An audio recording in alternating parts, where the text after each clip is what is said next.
This stint's probably, it's only been a few months, but this is my new van. This is number 2. So we've got my fridge full of fruit, all my cutlery, my bed, got storage under here. That's where I put my clothes. I try to keep it tidy. The Scoot doubles as a clothes rack, so it's just in here.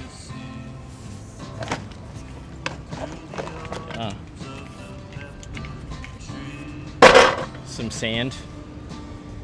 This actually I bought from an old friend, Jamie Chan. You guys would be familiar with the Friendly Crew, OG member. He made this surfboard with his bare hands, and now it's mine. So I'm pretty stoked about it. I like to keep things pretty light. Some watermelon keeps me hydrated. Probably my favorite fruit. So I've had a pretty long journey with food and nutrition. I was a vegan for like 4 years. Didn't pan out so well, I could say. I wasn't feeling my best. Had some health complications. I got really bad eczema. I've tried it all. I went vegan, I went carnivore, paleo, fruitarian, fruit only. Went back to plant-based. Now, I would just say I'm a qualitarian. So I just eat whole foods, lots of fruit, eat lots of eggs. Been eating a lot of tuna, which surprises me, but I think it's important to just see what works for you. And that's what I've been doing, just trying to find what works. This whole health journey for me just started because I wanted to scooter for as long as possible. And I was drinking way too much, eating way too much fast food, and that's why I went vegan in the first place. And one thing led to another, and now I'm slightly obsessed with my health and nutrition. Healthy obsession, I would say. All right, we're down at Burleigh Bars, the infamous Burleigh Bars. If you take Shilajit, it's going to make sure that you get everything that you need. It's also going to help balance your hormones, boost your test. We're test maxing. Creatine, it helps with recovery, and it also helps with just brain power, cognitive function, and performance. I've been trying it out. And the lion's mane is kind of a no-brainer, but it's really good for the brain. Focus, clarity, calm. That's all I'm taking at the moment. Sometimes I do a bit of sea moss. I like all the other functional mushrooms as well, but you don't need to take everything every day. Also got some magnesium, but I tend to take that in the evening. I don't take it too seriously, but I've learned a thing or two from some yoga gurus, and I just try to incorporate it in my day. It's not a set practice. I mean, there's like flexibility, which is really important, but I think functional strength is my focus. You know, there's no point in being strong if you can't be functional. Is pretty much how I look at it. There's a very strong correlation with strength and longevity. So I'm playing the long game. That's what I'm going for. So I don't really care, you know, how much I can do or what I look like. That's more a byproduct of being active and staying mobile. That's my focus anyway. And it's kind of led me to calisthenics because it's more functional and you're using your body in ways that actually are going to support other areas of your life, which for me helps a lot with scootering. When I went to high school, I guess the scooter boom started and all of my friends started riding scooters, and it was sort of like this weird in-between phase where I bought a scooter and I would take a scooter and a skateboard. Like I'd take both of them to the skate park for like years, and eventually I stopped taking the skateboard and I just had way more fun on a scooter, and so it just like blossomed from there. I think I met him at Jammo Jam, but he definitely had no idea who I was. Yeah, but I got confused. There was two Aaron Brand. Well, there was Aaron Brand and Aaron Branson. I don't know if you remember that, but I thought they were the same person for a while, and yeah, that took me a bit to figure out. It was Aaron and Jackson Manzi, and I was watching all their videos, and I think when it sort of like, I linked up with them a lot more when I started going to Chatswood Skate Park. And Chatswood Skate Park was Jackson Manzi's local. And so the more time I spent there, riding there and just hanging out, it sort of just like, yeah, it just grew from there. But they were like the first people that I saw that were like doing grinds and doing more like street orientated stuff. And that was probably a similar time to like Friendly Fields, which was like the DIY skate park that they started building.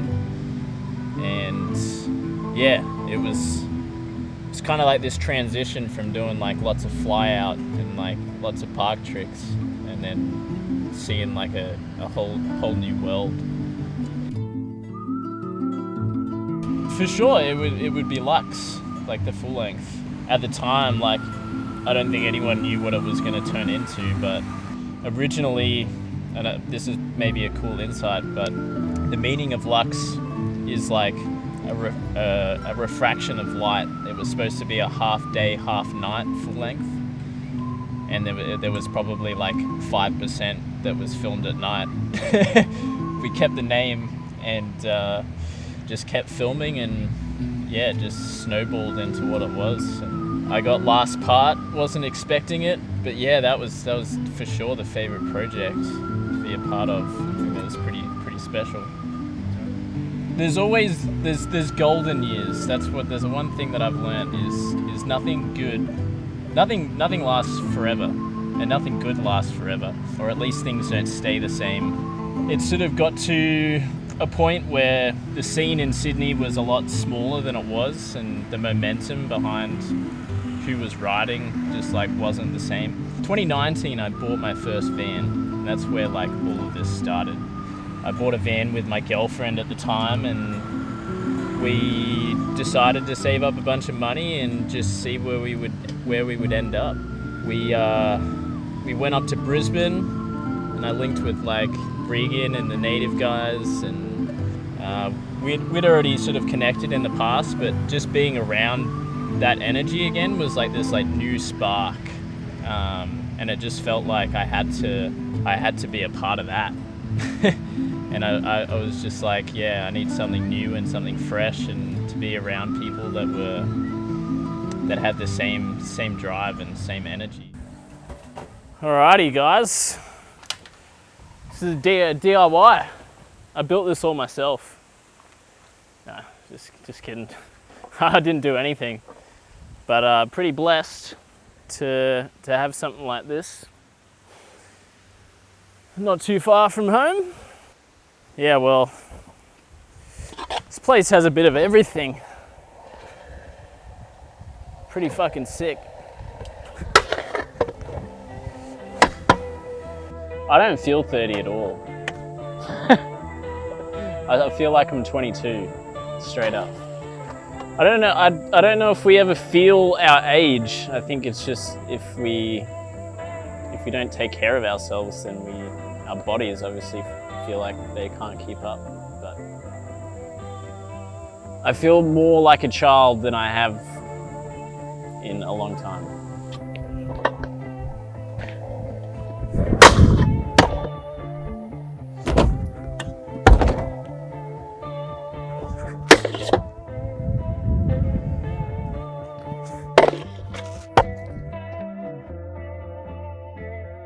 It's definitely changed a lot. I think as you get older, what drives you changes.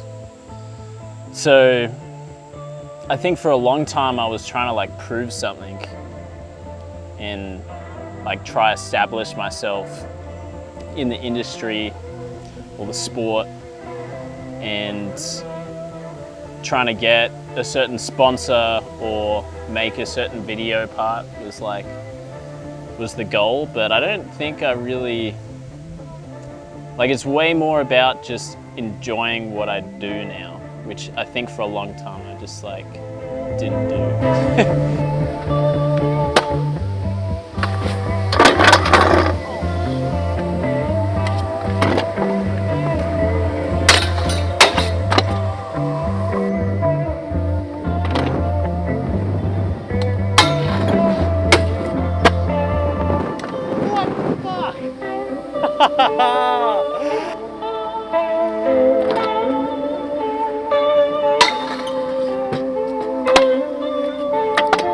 I think the thing that I say the most